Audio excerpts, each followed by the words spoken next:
முசுமுசுக்கை மூலிகை அறிமுக கட்டுரை.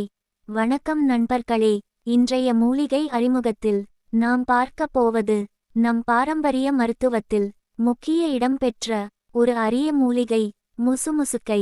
முசுமுசுக்கை என்பது ஒரு கொடி வகை மூலிகைச் செடியாகும்.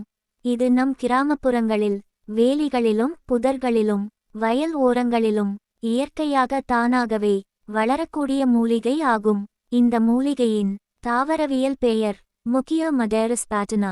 இதன் இலைகள் சிறியதாகவும் மென்மையாகவும் இருக்கும். சுவையில் சற்றே கசப்பு தன்மை இருக்கும். சித்த மருத்துவத்தில் முசுமுசுக்கை மிக முக்கியமான மூலிகையாக கருதப்படுகிறது. குறிப்பாக சளி, இருமல், கபம், ஆஸ்துமா போன்ற மூச்சுக் கோளாறுகளுக்கு இந்த மூலிகை பயன் தருவதாக பாரம்பரியமாக கூறப்படுகிறது. முசுமுசுக்கை இலைகளை அரைத்து சாறு எடுத்து குடிப்பதால் சளி கரைய உதவும் என்று பாட்டிமார்கள் சொல்வார்கள். மேலும் இந்த மூலிகை ஜீரண சக்தியை மேம்படுத்த உதவுகிறது. வயிற்று உப்புசம், வாயுத் தொந்தரவு, அஜீரணம் போன்ற பிரச்சனைகளை குறைக்கவும் முசுமுசுக்கை பயன் தருகிறது. உடலில் உள்ள பித்தத்தை சமநிலைப்படுத்தவும் உடல் வெப்பத்தை குறைக்கவும் இந்த மூலிகை உதவுகிறது என்று கூறப்படுகிறது.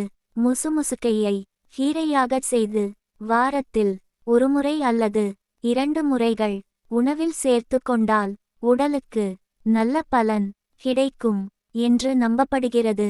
ஆனால் நண்பர்களே, எந்த மூலிகையையும் தொடர்ந்து மருந்தாக பயன்படுத்துவதற்கு முன் சித்த மருத்துவர் அல்லது மருத்துவ நிபுணரின் ஆலோசனை பெறுவது அவசியம். அளவுக்கு அதிகமாக பயன்படுத்தினால் உடலுக்கு தீங்கும் ஏற்படலாம். இயற்கை நமக்கு அளித்த அற்புதமான வரங்களில் ஒன்றாக இந்த முசுமுசுக்கை மூலிகை கருதப்படுகிறது.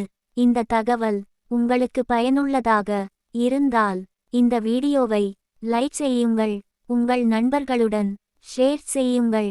மேலும் இதுபோன்ற மூலிகை தகவல்களை தொடர்ந்து பெற எங்கள் சேனலை சப்ஸ்கிரைப் செய்து கொள்ளுங்கள். நன்றி.